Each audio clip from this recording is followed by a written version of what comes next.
Hold on just a sec.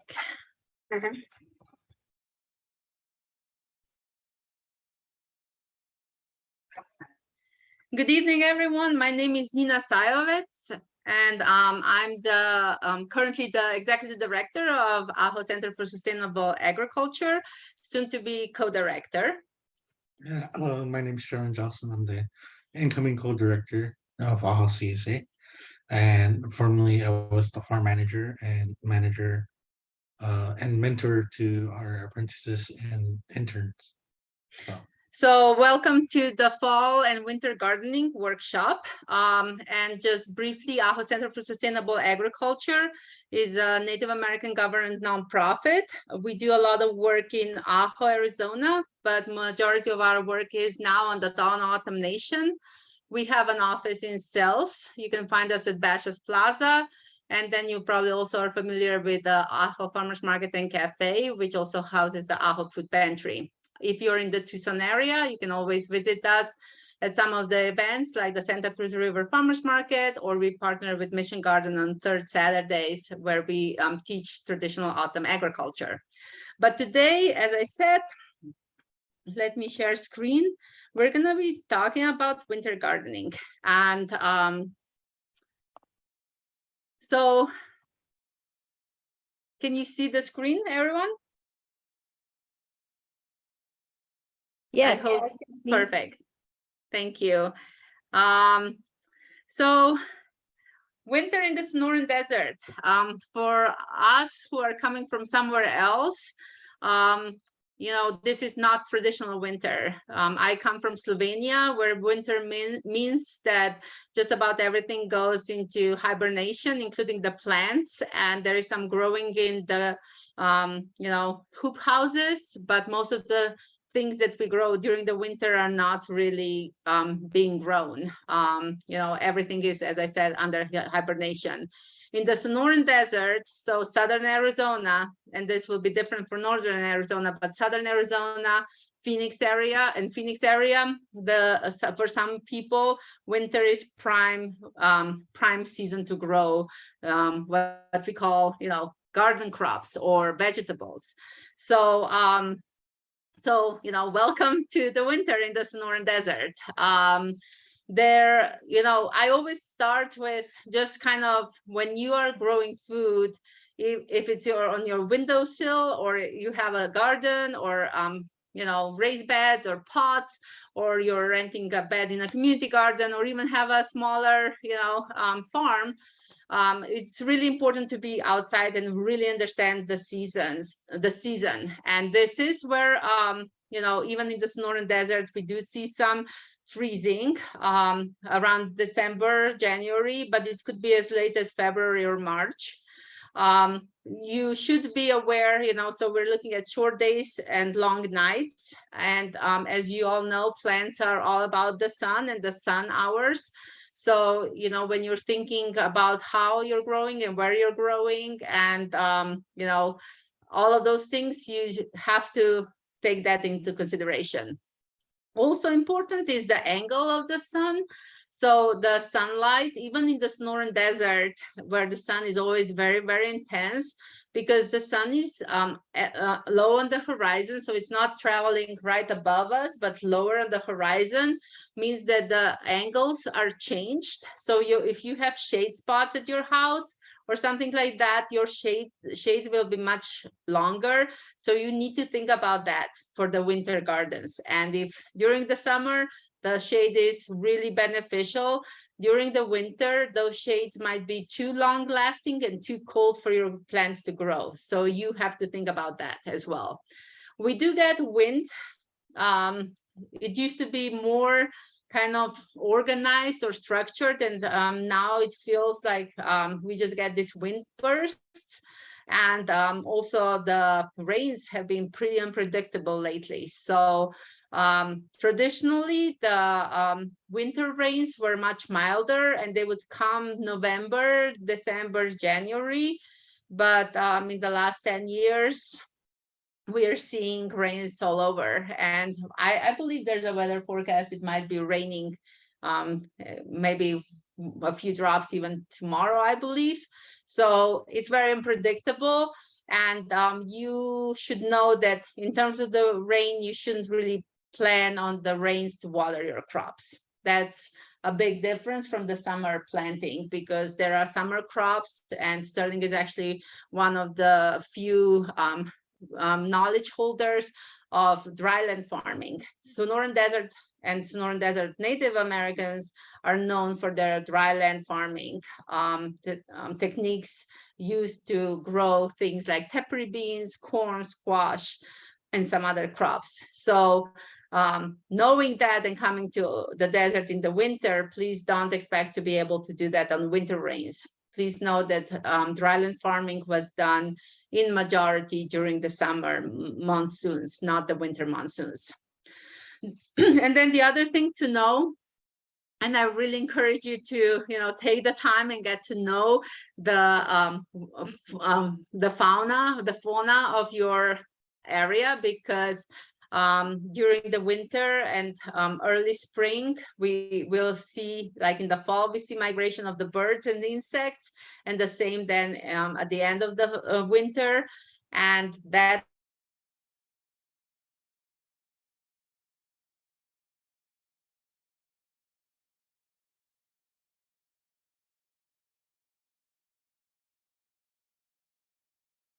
example, which is one of the winter crops. So please, kind of like I always suggest, if you're the only garden in the neighborhood, please also understand that the birds will find you and all the other insects will find you.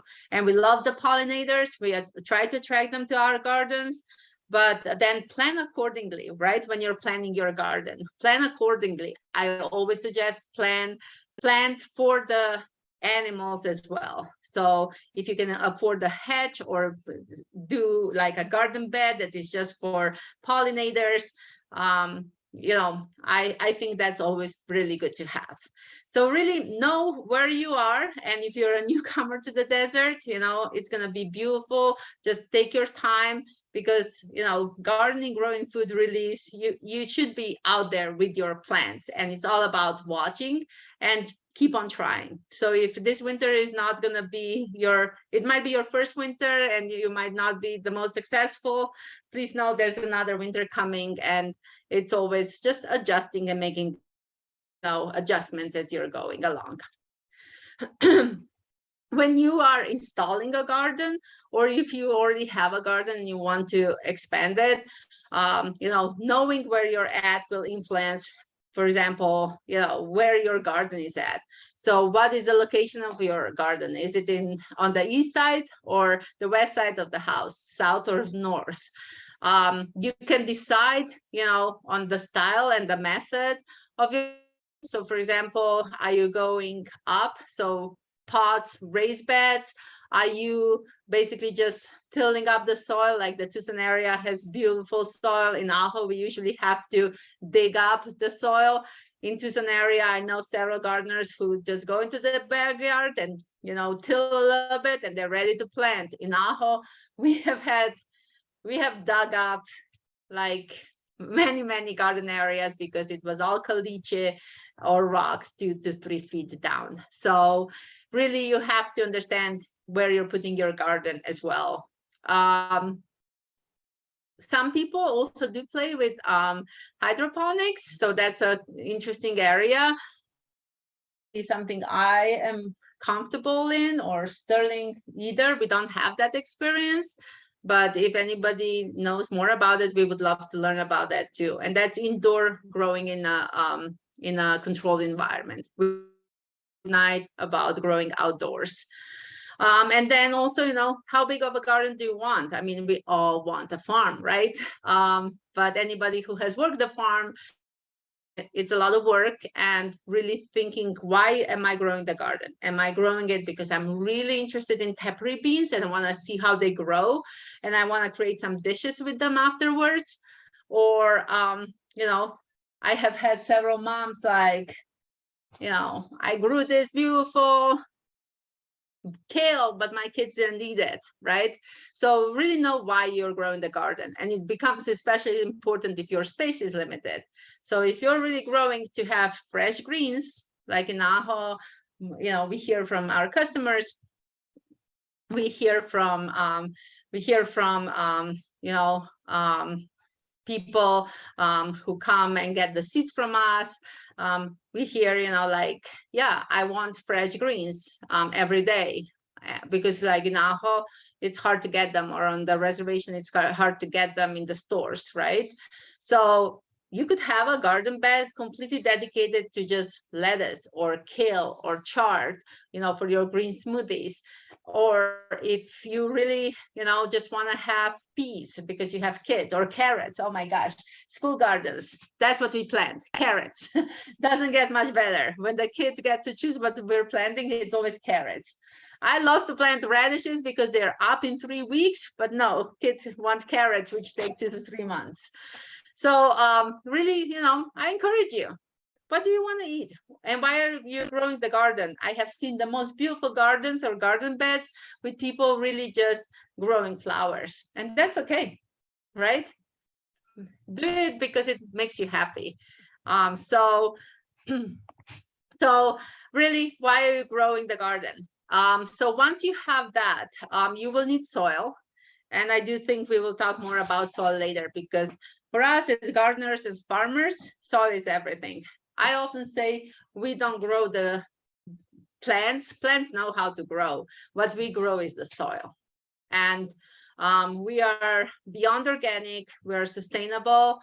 We're all natural. And we're happy to share a lot of methods that we use. And it can be done. But it's like a relationship. So just get ready on that. You will need irrigation, of course. We'll talk more about that. As I mentioned, this is not summer in the Sonoran Desert. This is winter, and rains are very unreliable. So you will need some source of an irrigation. And crop selection is crucial in growing your garden. Really, like, you can grow anything in the Sonoran Desert. You just need to know when and what and how. And then the last thing we will touch on tonight is protection. There will be plenty of time to ask questions. You can also put them into the chat, but let's just dig in. So we had a couple of more people joining us. So if you have a chance, please introduce yourselves in a chat, or I know some of you, but I don't know what stage you're on. Are you just installing a garden or starting? But when we're thinking about, where to put your garden, if you're just installing us, I really encourage you to think about, where this garden will go. And in permaculture training, they teach about, zones. So zone 1 is your home and closest to your home. And I think it's zone 5, wilderness. So I really encourage you to think about your garden. If you have a 1 acre lot, I would suggest don't put the garden all the way to the other side of the lot, even though you could, because usually closer it is to you, the more often you will see it, the better you will be able to address it. If the best soil is all the way away, then work with that, but think about that. Think where your water will come from, because unless you're dryland farming, you will need, an attachment for a hose, or carry a water bucket. And if you have to travel, across an acre, that's a long ways away. Sun, you do need to think about the sun. I mentioned the shade earlier. And here in this diagram, you can see that, right? How the shades grow. You have to think about the shade, because the days are so short in the winter. Your vegetables will need all the sun they will get in the winter. In the summer, we'll talk about it very differently, but in the winter, your veggies need that sun exposure. And then also think about your microclimates, because even in a small garden area or like yard area, there are several microclimates, and it does matter, because when it freezes, you might, get a big loss. So it's some of the things to consider.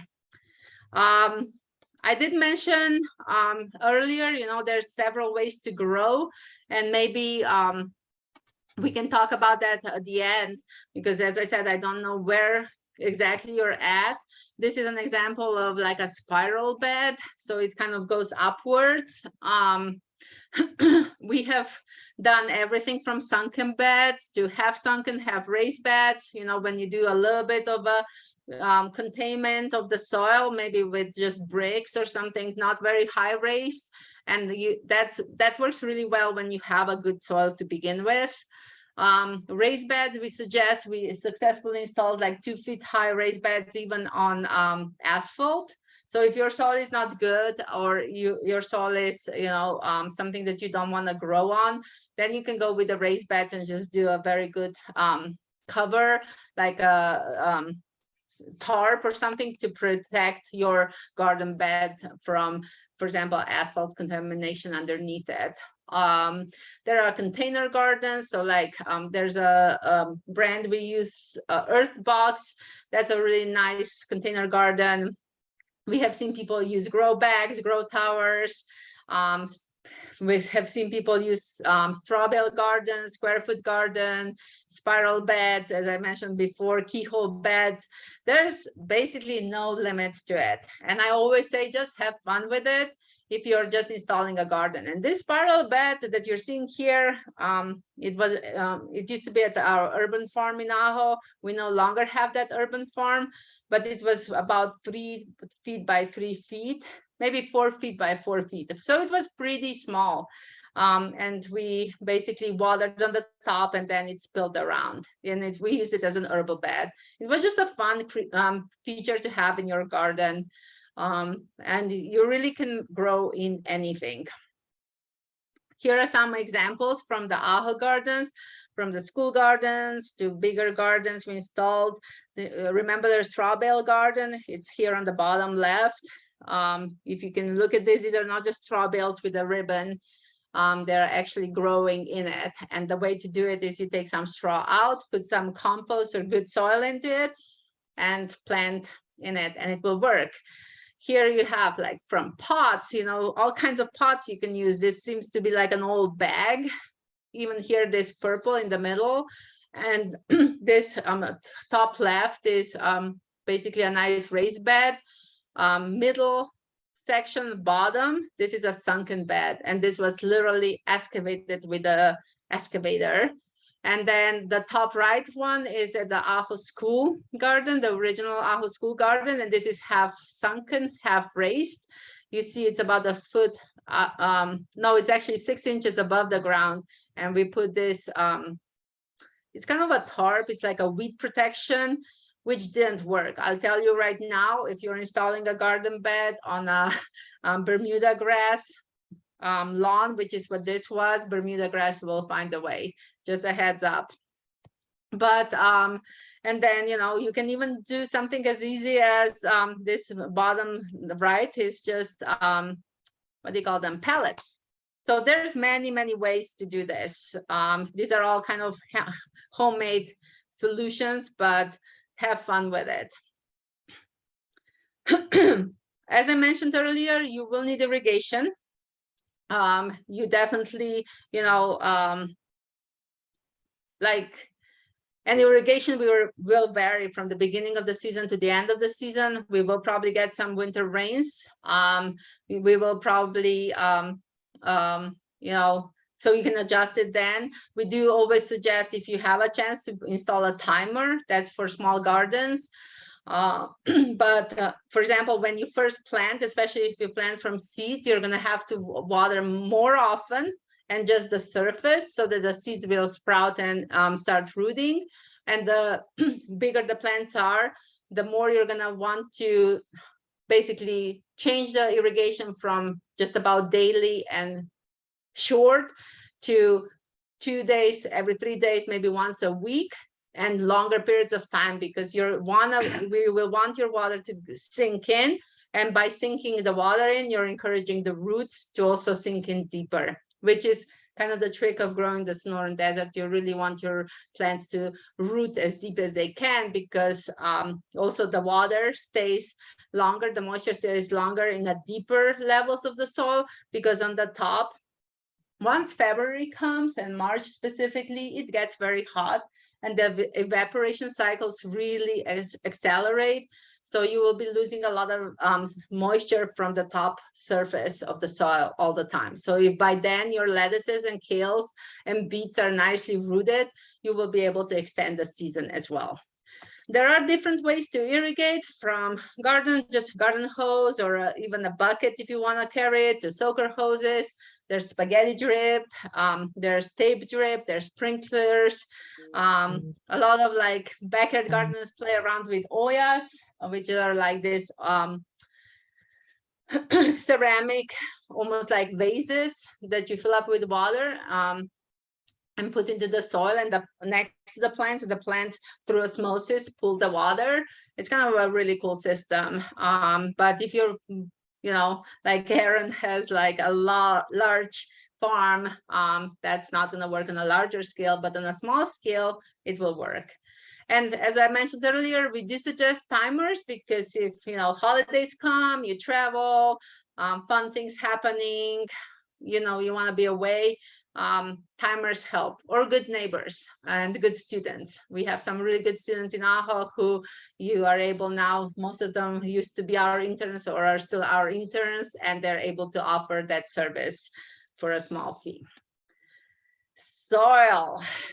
I'm kind of going through this to make sure we have enough time for questions then too. But soil, as I mentioned earlier, I really feel we are not growing plants, we're growing soil. And how good your plants will be really depends on your soil.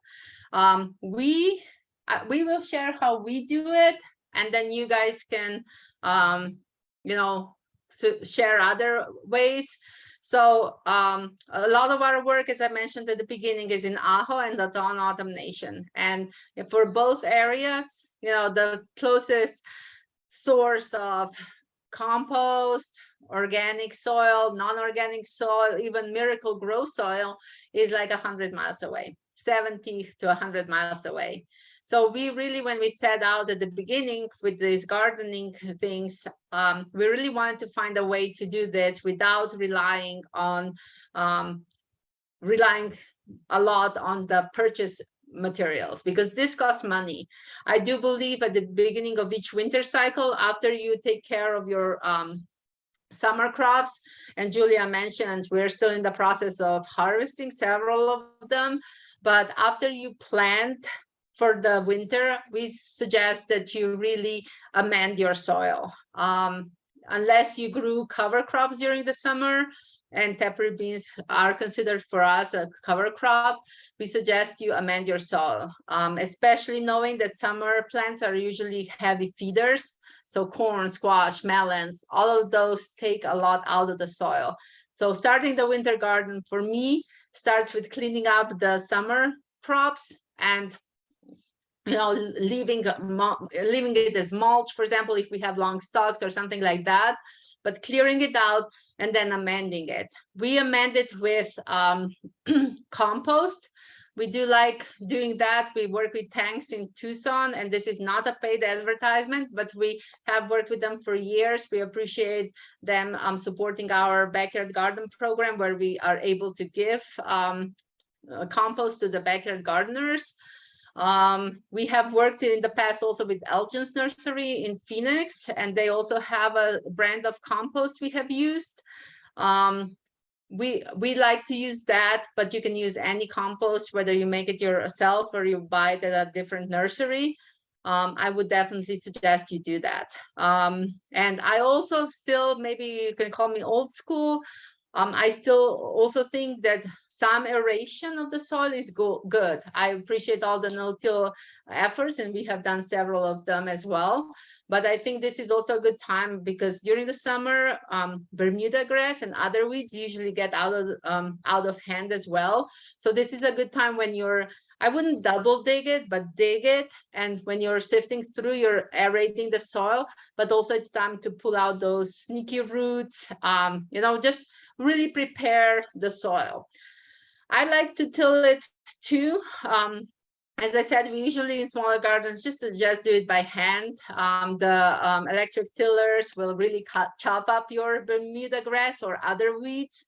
So we like to do it by hand. It is a lot of work, admittedly, but then you can go slow and really see the soil. And after, what you're also doing, you need to break up the clumps and remove the rocks, because when we're planting for the fall and winter, we're planting very small seeds. Like if you see a cabbage seed, it is tiny. So you have to think about preparing the bed for those small seeds to find that footing where they will be able to sprout and root really quickly. So really, literally, you're making the nursery. So that's what you have to think about. We do not use any synthetic fertilizers. We don't use Miracle Grow or anything like that. We don't, do the nitrogen, phosphorus. We don't do anything like that. When we first install a garden, we usually do a lot of worms and worm castings, and we have even done a lot of work with the EMs, so effective microorganism. Sorry, effective microorganisms. But once we're just turning garden into the winter garden, just do compost. We just do compost. We do not add manure in the fall, because even composted manure, because of a lot of the fall planting is leaf vegetables and leafy vegetables. Well, leaves is where the vegetables store their nitrogen. So there's a concern about nitrates. So nitrogen turns into nitrates in a plant. So there's a concern for some of the diseases that people, like pregnant ladies or elders, have a hard time digesting too many nitrates. So we're just avoiding that. So we're not so much worried just about contamination, but it's also the nitrogen or nitrates accumulation in leaves. Definitely do not ever use fresh manure if you're planting something that you're going to be eating raw. That's like a big no-no. And you guys probably know about it, but just really be careful about that. I have this here: feed your soil, not your plants. So I always say, I joke about it, I'm a lazy gardener. I would rather do weeks of work in advance and really prepare my soil well, because if I turn it around, if I give it compost, if I'm ready to mulch it, I should prepare the garden to grow on its own. We do not feed the plants while they're growing. So we do not use compost tea, worm tea, or anything like that. If you have experience with that, let us know. But we really are very careful how we prepare the soil. I think that's like the biggest work we do at the beginning of the season. So Sterling, do you want to share something on the soil? No, do share pretty much a lot. It just really, the soil is, a way of helping things grow, and it provides the nutrients that it needs. That starts the photosynthesis, as well as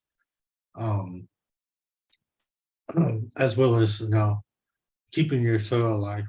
One of the things is being able to keep your soil active throughout the season, and it's really beneficial, because it's really different because of the taking a break and then having to rejuvenate the soil. It really stalls.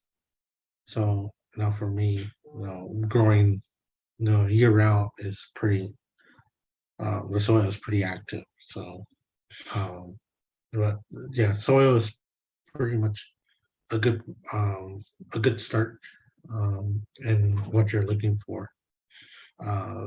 it's really becoming the starting point. We have done raised beds as simple as just sand and compost, and really not wanting to make it very difficult for people to try not to make it very difficult for people to know no, I need this, I need that, and really as simple as it can get. No, we done gardens with just sand and compost, and um, the ratio of sand to compost was almost 50-50 by square feet, and it worked. We've grown seedlings, we've done beans, we've done corn, we've done squash, we've done roots, we have done a lot of things, and it didn't really cost a lot, especially if you're physically able to still do the work, um, or have the equipment. Sand and compost was a pretty simple solution, uh, comparable to looking for the soil, looking for dark brown, light brown, or dark brown soil that has all that nutrients in the ground already, like some of us are fortunate enough to have. Well, and Julia, I see your hand. Let me just finish this. So you could, when it comes to raised beds, especially, there is several mixtures on the market. You could go and just buy soil. You could buy square foot garden soil. That's like formulated to produce immediately. But just a heads up, these really are those, high performance soils, and just know that after maximum 2 seasons, that will become very exhausted. It's not meant to do it year after year after year. So we're kind of slower paced here, and really, the disclaimer is we're already thinking in the summer when we're planting. We know our soils. That's why I like to say to people also, go and get to know your soil, because we know, oh, okay, this soil does look tired, or we just grew like squash there. Let's make sure we do extra either cover crops during the summer or extra compost. Or we, if we are putting composted manure into the beds, we put it already in the spring. Summer is the best time for us to have manure compost in the bed. And we can talk about compost altogether. It's a different topic, and I think we can do whole sessions just on that. But Julia, go ahead. You had a question. Whoops, I'm trying to mute here. Okay. My question is about, I'm on Tucson water, which is extremely alkali. And I was wondering if there is any mitigations that I can take to help keep the soil more balanced, even though I'm irrigating with Tucson water. So yeah, that's a really good question. The same with aqua water. It's extremely alkaline. And when you combine that with our soil being already alkaline, and the Sonoran Desert soil can grow. It just lacks in organic matter and really moisture. There are a few things, Julia, that I always suggest. One is there are some filters, and I have seen people install filters pretty successfully to change that balance on the water system, so before it even goes into the garden. So there's that approach. For us, it was not feasible to do something like that, because then you have to change the filters too. And our approach to that is really be super conscientious about how much we water, because alkaline water on its own is not a problem. The problem is when you are watering incorrectly, and you probably, as a longer term gardener, have seen, if not in your garden, in other gardens, people, I'm sorry, we have a very active dog here, people kind of start seeing almost like a whitish surface on their gardens. And that is because you have alkaline soil, alkaline water, and then the evaporation cycles. So if you're watering often and shallow only, you will start the sediment building of those minerals on your surface, which will make your soil even more alkaline. If you are watering less often and deeply, the water will penetrate, evaporation on the surface will be lower, and you will prevent that buildup of materials. And then also tilling it once to twice a year will also recirculate those materials. That's our suggestion. So alkaline water on its own is not necessarily a bad thing, it's what you do with it.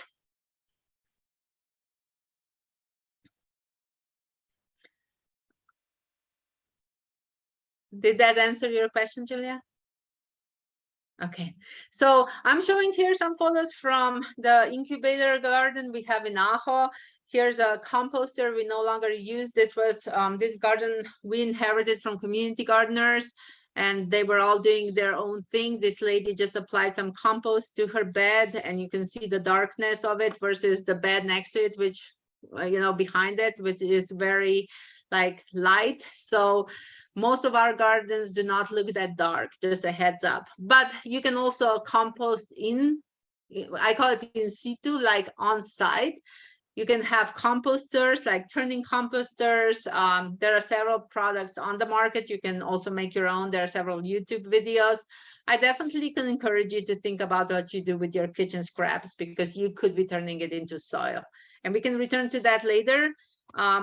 But let us dig a little bit into the crop selection, because after you selected where your garden goes, you thought about irrigation, you thought, you know, about you're building your soil.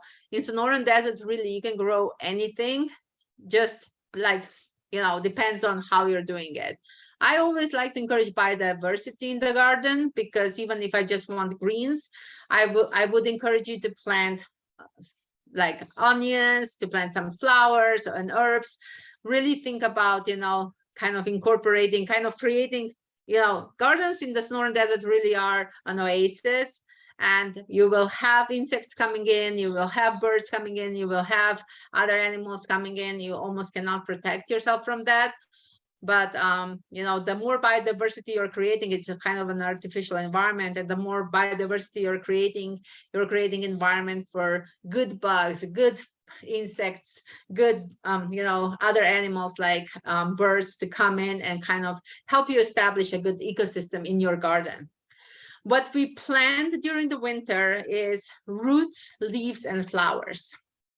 So during the winter, we don't grow plants that we eat fruits of, except there is an exception. There's always an exception, right? Peas are the winter crop.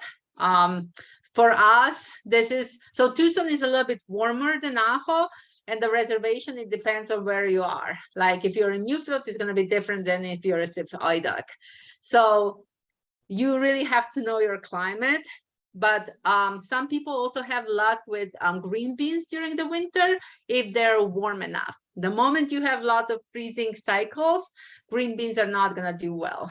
You should wait until December, January, and plant them really February, March, almost for that spring season. For the winter, really peas, you know, sugar snaps,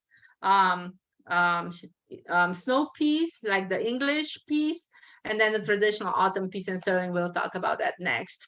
Those are the only exception. Otherwise, we're planting radishes, turnips, beets, rutabagas, kohlrabi. So those are your roots.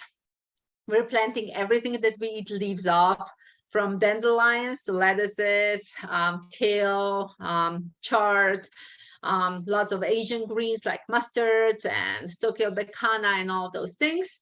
And oh, and I forgot carrots. I always forget carrots. That's like the favorite winter root to plant. And then flowers. There's several edible winter flowers as well, from nasturtiums to calendulas, and they look pretty too. So that's your crops for the winter. If you really want to grow that squash, your problem might not be only temperatures and tomatoes, right? Several of us might still have tomatoes in the gardens. But the moment it gets cold and dark, they will stop fruiting, and then they might even freeze and stop being alive. But if you really want to keep them alive, then there are several tunnel, like kind of tunnel or but there's cold frames available, so you can help them grow that way. We do a lot of companion planting. Here's not a very good photo, but it is an example of it. So with brassicas, we always plant alliums, so onions. So if you're planting cabbages and kales, you know, we always incorporate onions. These are actually the itoi onions that Sterling will be talking about next. So I like to do that, and we, unlike in other areas, I also find in the Northern Desert in the summer and in the winter, I plant things a little bit closer than I would elsewhere. It's just because there's really desert around you, and you are creating an ecosystem much different than in Colorado or anywhere else. So I think plants really like to be closer together, which means you also have to have a good soil. Going back to the soil, we practice crop rotations. Like, we're very careful not to plant the same things on the same site all the time, but we have bigger garden areas. If you're in a small garden area, once you turn the soil around, you're already kind of mixing things up, and just amend it really well.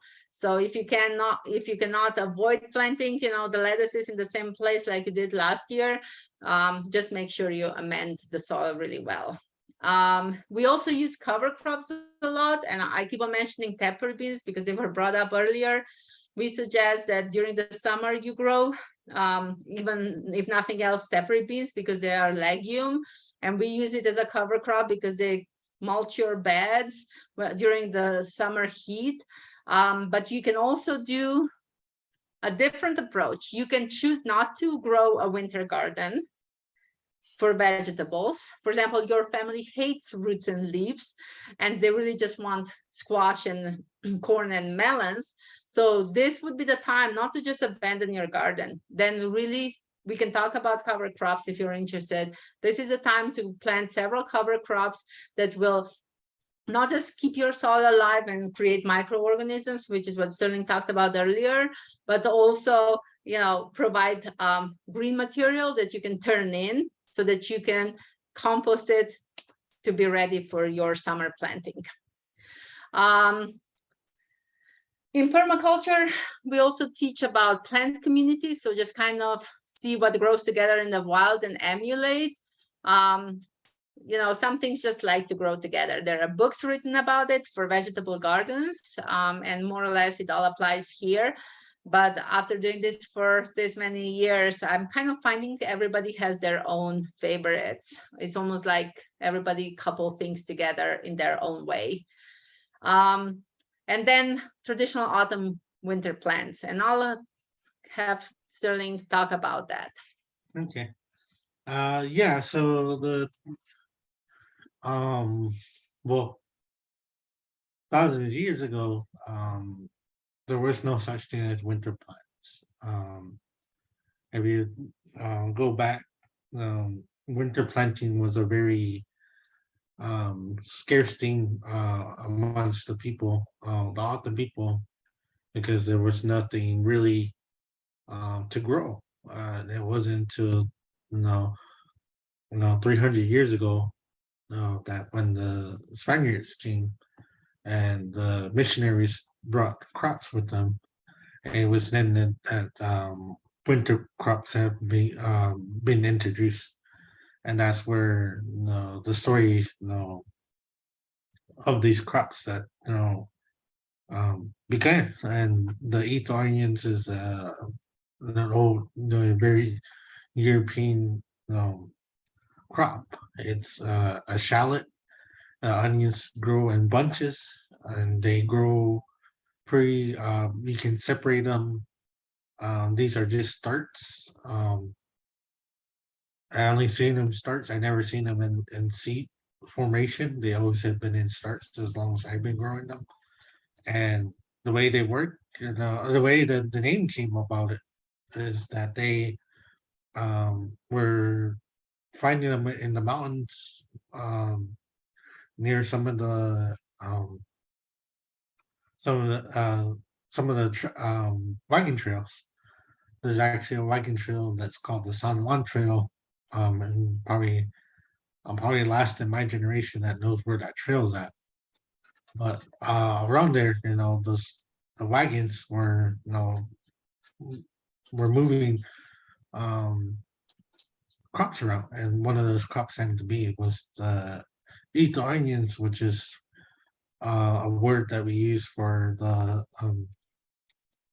one of the creators, and and that's how it got a name for the actual for the and so the introduction to the food, especially the eat onions, it's really becoming has been a part of the culture in some ways. There's actually wild onions that still grow out in the desert to this day that are not like this, but are actually natural onions that have been here for thousands of years. But this is an onion that they would recognize and begin to cultivate, and has grown to what we know it now. And this is one of the favorite ones that people like to grow, because it's very easy. And the way it works, you break it apart into individual onions, and then you plant it with the roots facing down, and each one can be planted and spaced apart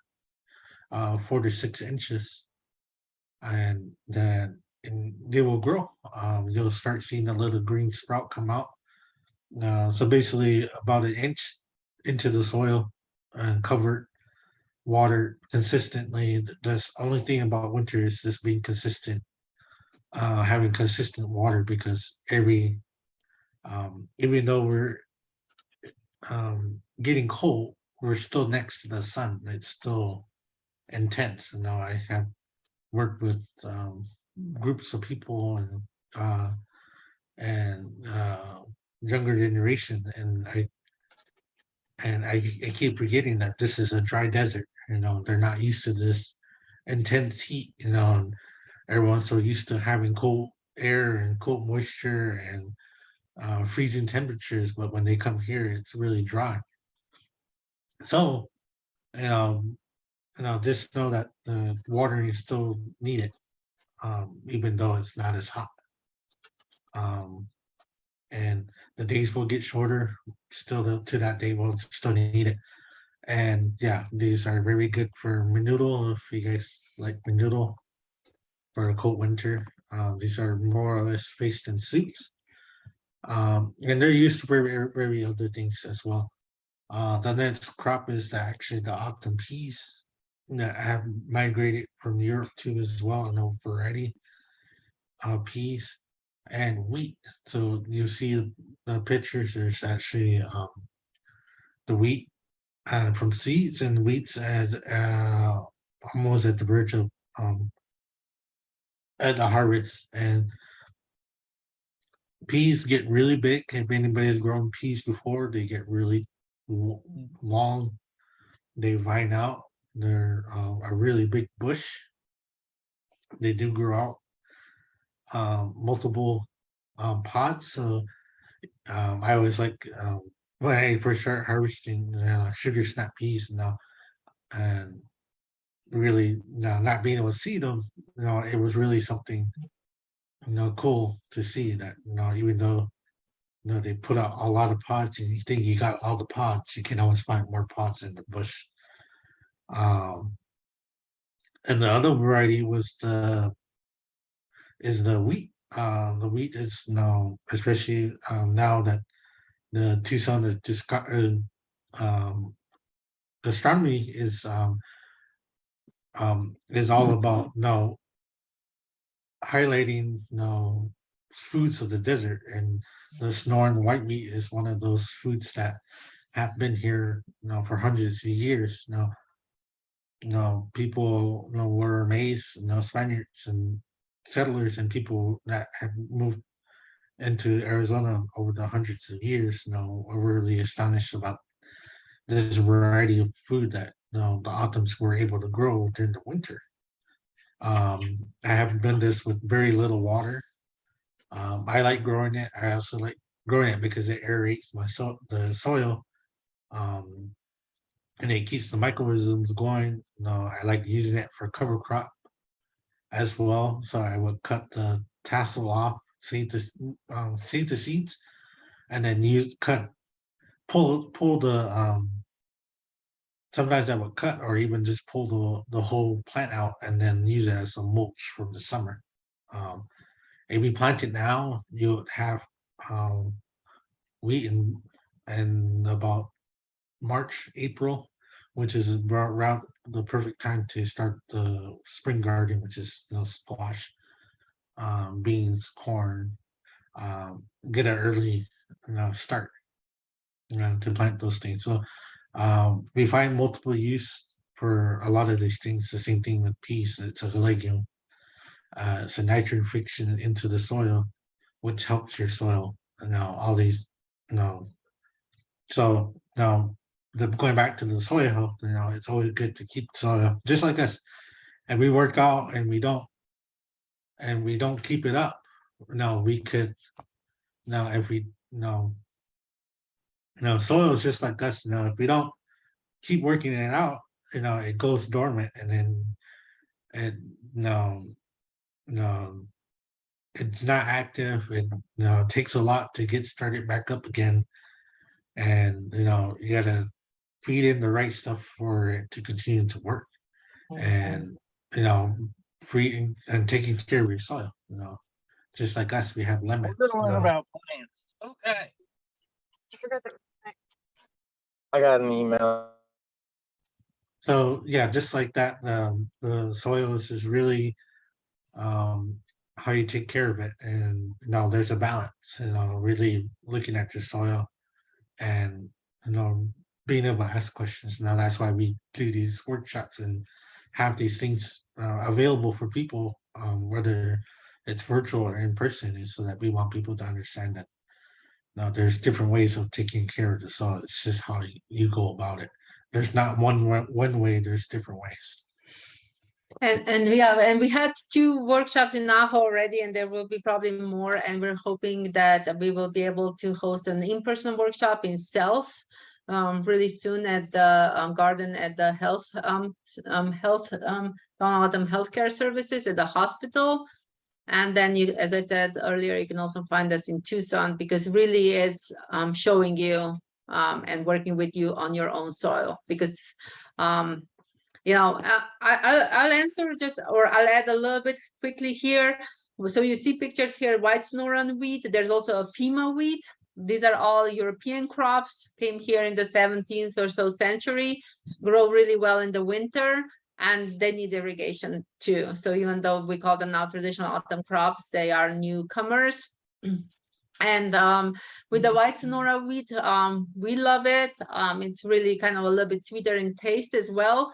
But just a heads up, it's a big attraction for the birds. So oftentimes, like, the growers grow it and they're harvesting it in green stages, or they're fighting off the birds. So just a heads up, it's a bird favorite.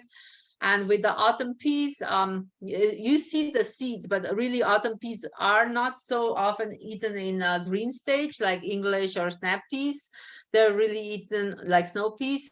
They're eaten in the dried phase. So basically in a dry phase, because they're really yellow peas, the yellow field peas from Europe. So you eat them like, split pea soup or legumes like that. I did have a couple of questions, so I'll answer those as well as we're closing what we have and then opening it up to you all. But Julia mentioned fava beans. Absolutely, favas grow really well in the cold weather as well. I have noticed, and also seeing it other partners we work with, favas do tend to attract ants. I call them, trap plants. So basically ants work on favas instead of elsewhere in your garden. And they're an excellent wind cover. So they do grow high and strong. They don't need support, unlike peas. So they are an excellent one. But I also will say, if your family doesn't like fava beans, don't grow them. So that's like a heads up there. And then there was a question about lining your raised bed if you're buying wood from Home Depot. That's a really good question. do you have to protect the soil? So untreated wood, definitely not. It's fine as it is. I do suggest, if you are at all able, that you buy redwood, because it will last you longer. And I know redwood is not sustainable in our world, but if you can, I suggest buying a few redwoods, because they will just stand better against all the water that you will be pouring in there, as well as termites. But Home Depot wood, if you're buying it as is, you don't have to protect it. There's always a question about the railroad ties. We have seen people successfully grow with old railroad ties without protecting. There are several research results out there, which are some saying that grease they use to protect the railroad ties is not harmful, and some people say it's harmful. So if you have doubts, I would say just don't use it. So that's our advice. And also, there's just a difference if something has been laying in the desert for 30 years. It's going to be very different if you got it fresh from, that is still shining and smelling from the yard somewhere. So if you have doubts, just don't use it. And then, you can also always use metal sheets. Don't forget about that. Those were the questions in the chat. And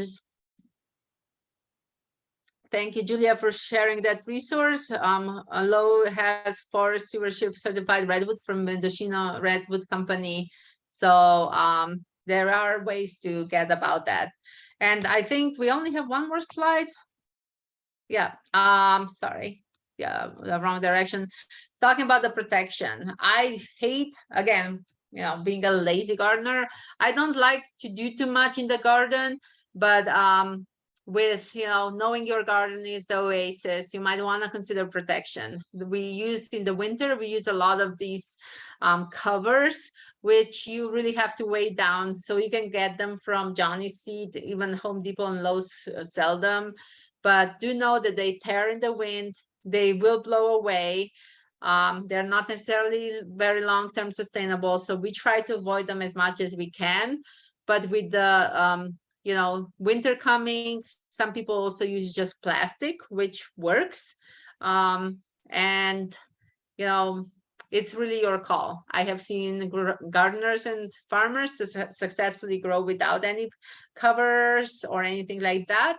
And I have seen people who consistently use those.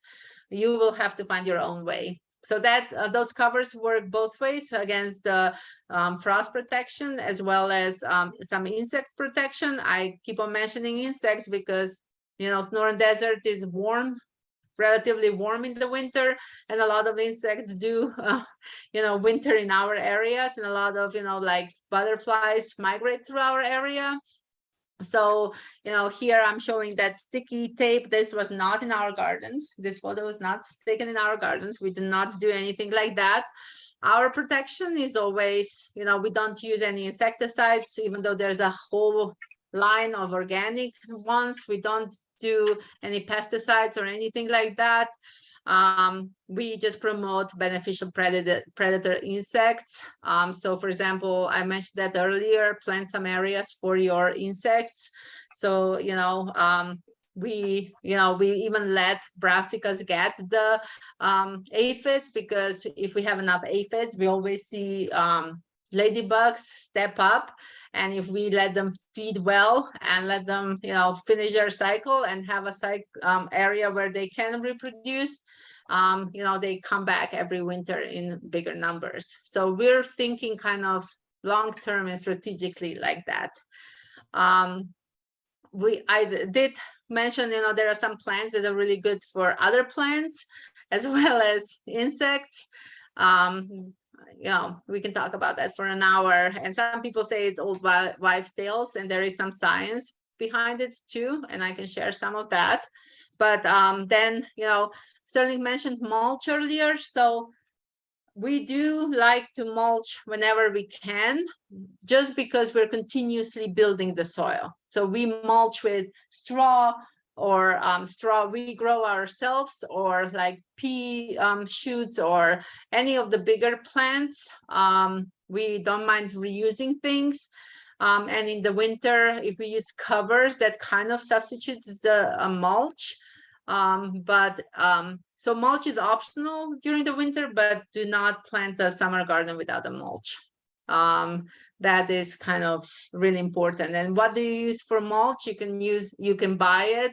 As I said, you can shred it yourself. I have seen shredded paper being put on gardens, or just use these covers for the winter, because the idea is, after the winter crops grow big enough, they will also shade themselves and shade the soil, because Sterling said, so the sun is still very, very strong here. So I think this is what we have prepared. Let me just see. Yep. We do give out free seeds and compost. You can always reach Caitlin at outreach@AHO-CSA. But let us stop here, and I'm sure you have a lot of experience and maybe more questions. We kind of ran through a lot, but let us see if you have any direct questions or any best practices to share. Did you have something to add?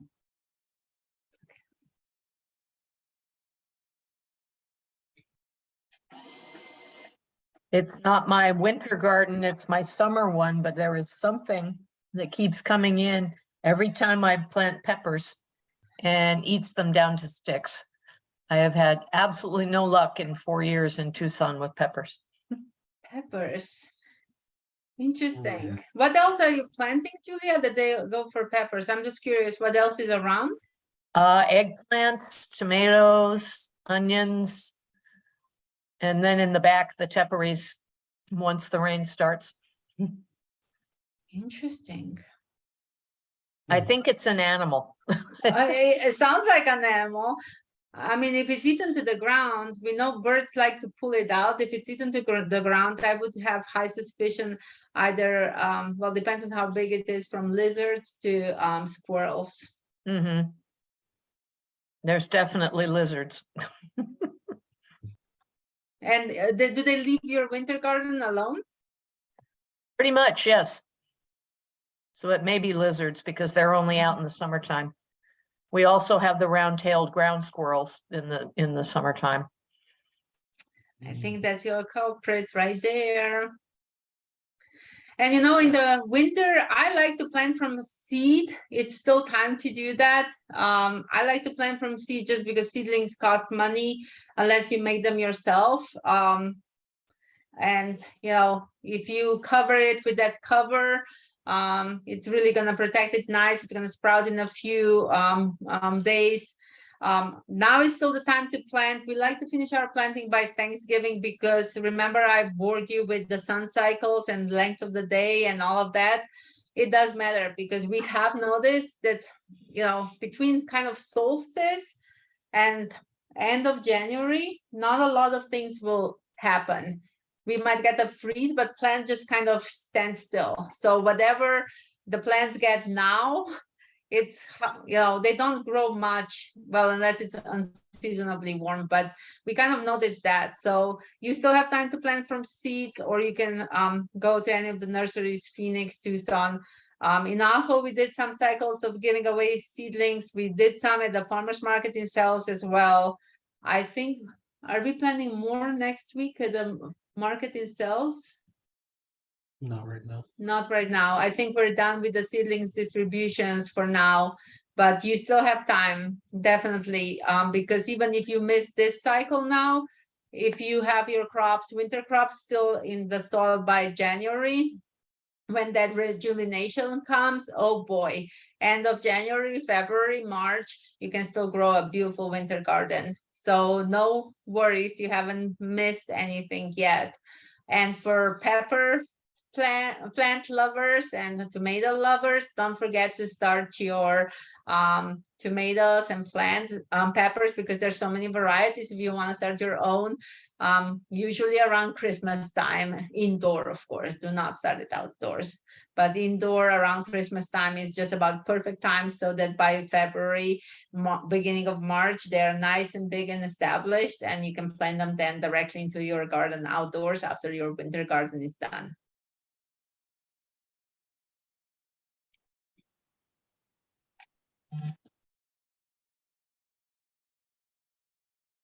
Any other questions?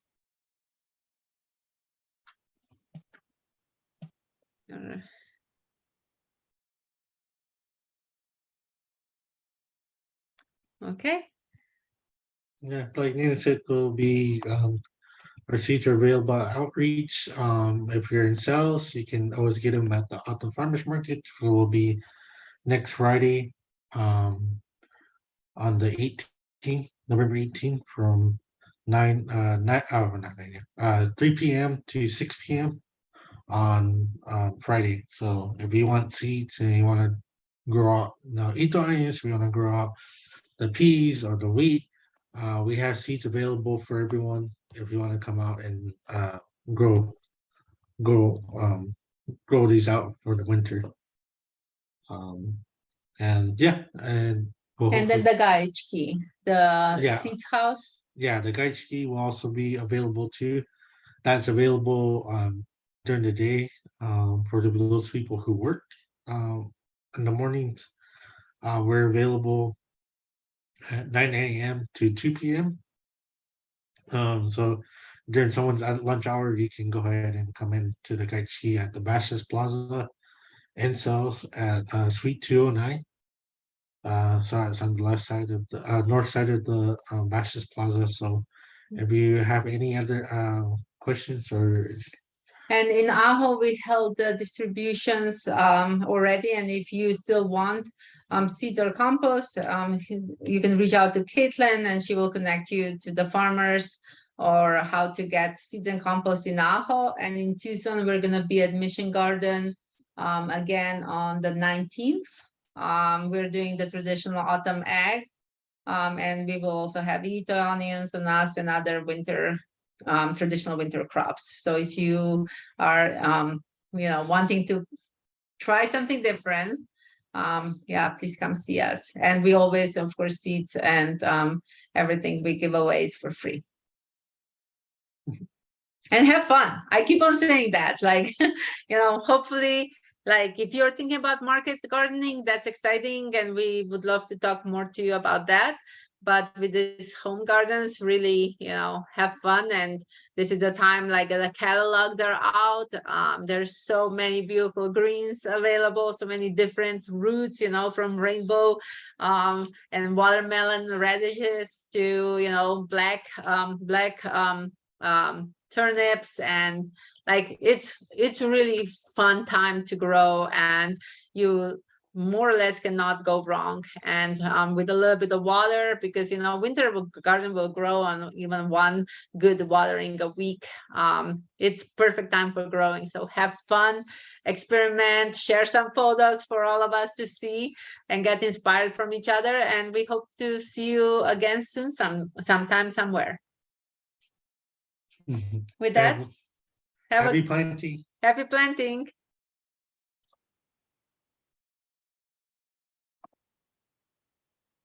Thank you for joining us.